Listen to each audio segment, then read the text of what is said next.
There he goes. And that brings us to we're going to need a bigger boat. And speaking of boats, this is brought to you and sponsored by the Biatch Yacht Company here. You got some you need a yacht? Come to Biatch. It's the Crawl Daddy. All right, so listen. One of the things we definitely, it's funny, we like half of my list we've already discussed, so I only have a few to go to. Literally. So one of the ones that really got me dope, like really made me feel like a kid again. Like I felt like a nostalgia moment when I was a teenager. Like I could have felt this moment right after they do really good at callbacks. And for the first 20-30 minutes of the movie, they're sitting there talking about the teenage daughter's talking about driving. She's like, I want to drive. He's like, why you got to drive? You're gonna be a world class athlete. Some a corny dad would say. Fast forward like 50 minutes later, she's getting ready to drive. Her mom's like, get out. She was like, no, dad has a busted leg. You're in handcuffs. Yet again, she on that. They didn't set her character up. They were doing all that, and so I'm gonna drive. And then I don't remember who said it first, but and she's like, plus I got the highest kill count in the family. Oh, yeah, and then like one. I killed myself. Plus, and then Dad's like, no, I killed 2. I got the high. I'm like, wait a minute. So let me get this straight. The way he said though, I killed myself. Right. And speaking of that, that's what me up really.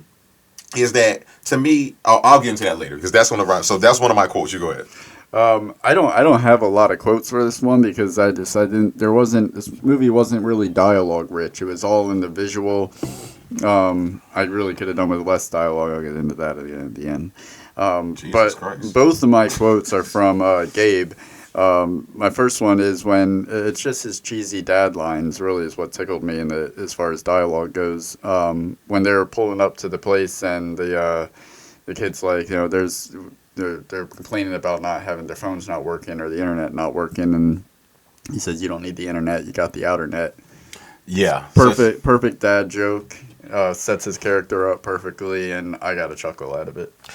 I definitely did too. One of these things that you probably dismissed or thought about writing it down, but it was so much going on that you didn't, was when she, yet again, it goes back to the scene where they're in the bedroom together. She's explaining and pouring her heart out that she's been psychologically disturbed for years, and that moment where her husband should be so understanding, and he drops some old.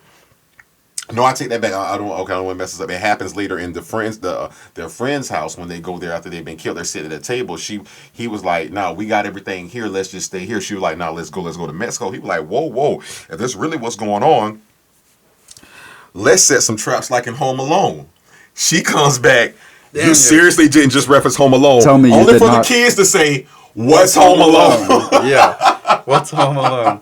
Yeah, and what's a micro machine? Yeah, right. That with me so bad. I felt like I was in 3 generations at once. Like, well, you took my second one. That was my second and last one.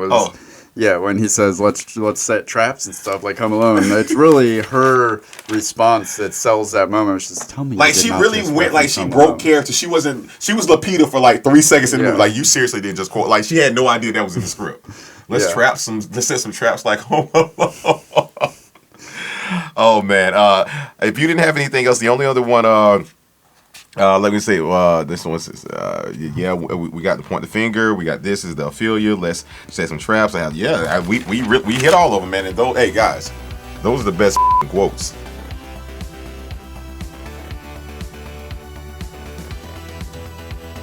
Find us in all these links. It's coming up right now.